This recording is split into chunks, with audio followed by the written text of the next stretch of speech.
Why you feel everything more deeply than you should. You cried at a commercial once, not even a sad one, just a dog reuniting with its owner. You felt embarrassed. You told yourself you were tired, but that feeling keeps happening. A stranger's smile, a piece of music hitting one note at the wrong time.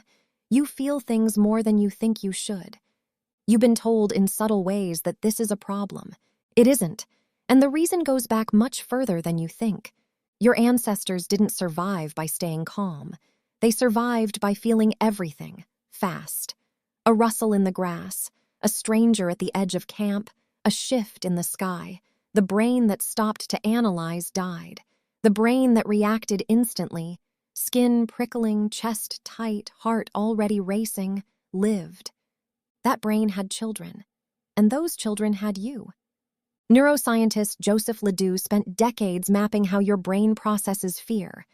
What he found, before your rational mind even registers something is happening, your amygdala has already fired, already flooded your body with adrenaline. This takes less than 1/10 of a second. Your thinking brain catches up afterward and tells you a story about why you felt it. The emotion was first. The logic was the cover story. You were built to feel before you think, because for most of human history, thinking too slowly was the last mistake you ever made. But here's where it gets strange. That same system, the one built to detect danger in the dark, is the same one that fires when your friend doesn't text back, when your boss uses a flat tone, when a memory surfaces at 3 in the morning and won't leave.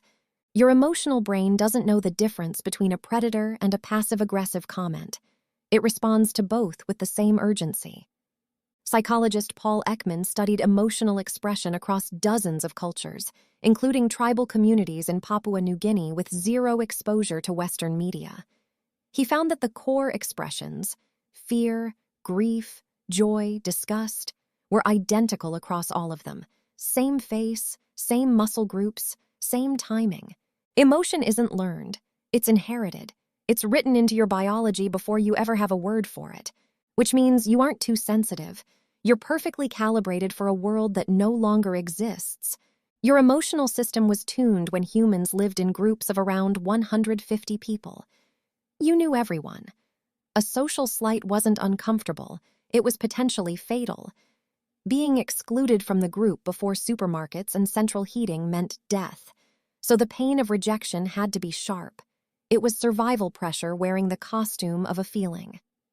Neuroscientist Antonio Damasio studied patients with damage to the part of the brain that links emotion to decision-making. High IQs, perfect memory, intact language, but their emotional responses were blunted. And without emotion, they became catastrophically bad at making decisions. They could analyze forever but couldn't choose. The feeling, it turns out, is what tells you which logic matters. Reason without emotion is a compass with no needle. You feel deeply because you are designed to.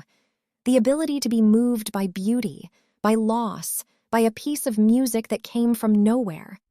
That's not a side effect of being human. It's the mechanism. It's how your brain marks what is worth remembering, what is worth protecting, what is worth fighting for. Emotion is your oldest language. It predates every word you've ever learned, and still you apologize for it. You call yourself too sensitive like it's a confession. You watch yourself feel something large and try to make it smaller, quieter, easier for everyone around you. But the depth was there first. So the next time you're undone by something small, know you're not malfunctioning. You're an ancient instrument picking up a frequency the world around you has simply stopped tuning into. That commercial with the dog. You already know why it got you.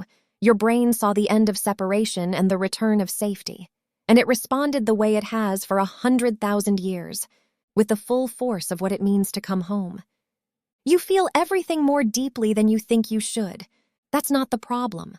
That's the point.